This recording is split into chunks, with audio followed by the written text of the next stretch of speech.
The real estate tech guy for Global Real Estate School and another 5-minute real estate exam tip.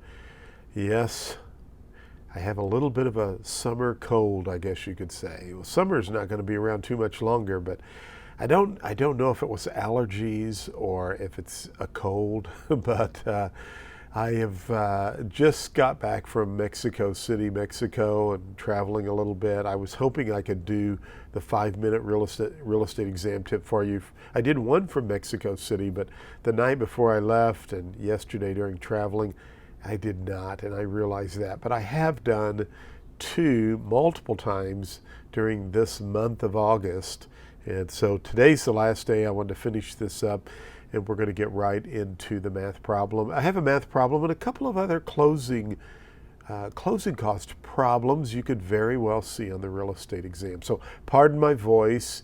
I'll try to keep the energy up, and we'll try to get through these three quick problems that you very well could see all three of these questions on your real estate exam. So let's get going right now on our Global Real Estate School exam tips. Well, our first question, we've seen a couple of these. Larry, who earns $23,450 commission and charges 7%. And the question was to know, how much did the home sell for? Well, remember our T problem, and I know I go over this, but if you can understand this and learn it, you will definitely be able to pass any math problem on the exam. We put the small number on top, which represents part. It's always going to be equal to the smaller number, except for the gross rep multiplier problems. Then your larger number goes on top. We put total down here on the bottom, and remember that's always going to be equal to the bigger number right there. Then here we have percent or rate. Now if we look at this problem, we easily know 7% is going to go right here. Now I like for you to move your decimal 2 places over, so that would be 0.07. Now this is the commission, and we're solving for what did the home sell for. So we're solving for this bigger number, so we know that 23,450 will go here on top. Now remember, anytime you have one of the top and one down here on the bottom, then look for your math symbol. In this case, it's divide.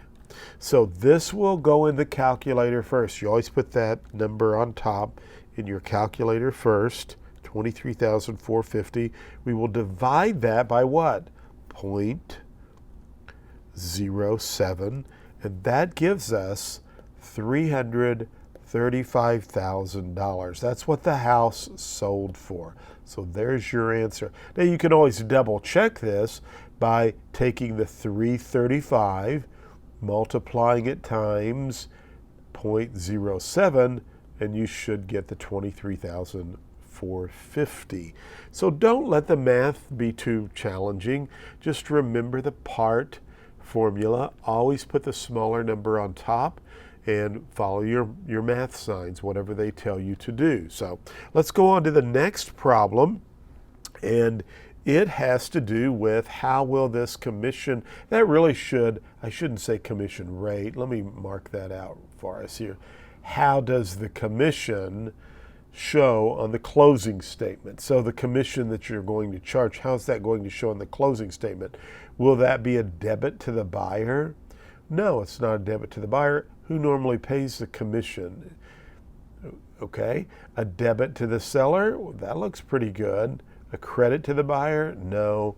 Debit to the seller, credit to the buyer? No. The answer is B. Now, let me just point something out very quickly for you. On the exam, they will be a little more specific with buyers and sellers' names and the commission rate and the commission amount.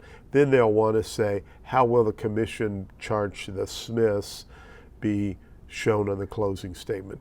Keep your eye open. Could be a commission. Buyers can also pay commissions, so it could be negotiable. So just kind of watch that and make sure that you put the right answer in there.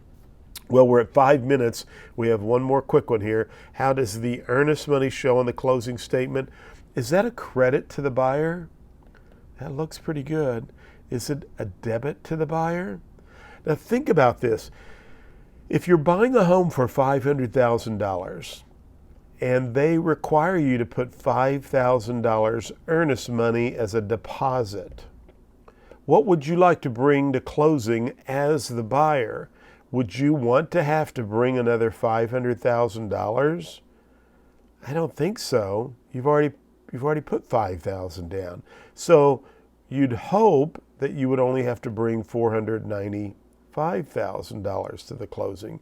So yes, that would be a credit to the buyer. Now, one quick thing, and I know we're over 5 minutes, but hang in there with me because this could very well be a test question. It's just a credit to the buyer. Seller doesn't have anything to do with that earnest money. I mean, in reality, they'll get it at the final outcome, but as far as a line item on the closing statement, the earnest money is a credit to the buyer. So a lot of times students want to say, what's a credit to the buyer and a debit to the seller, or a credit to the buyer and a credit to the seller? No, no, no. On the line item on the closing statement, earnest money, the down payment, the deposit, escrow funds would be a credit to the buyer. Well, I hope you enjoyed this. 6 minutes and 40 seconds. I'm sorry, I had 3 questions for you, and I didn't get to do a session yesterday, but I hope you enjoy this short video tip, and be sure and subscribe to our YouTube channel. Love for you to do that. I've got some amazing things my daughters Ann and Allie are helping me work with. We've got some really cool stuff.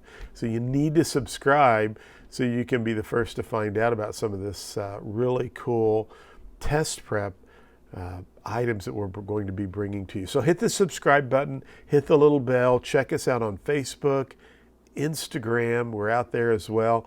And hey, go over to globalrealestateschool.com and check out all of our resources we have over there. Thanks for watching the video. I hope you have a great Labor Day weekend. I hope I'm feeling much better tomorrow when I talk to you.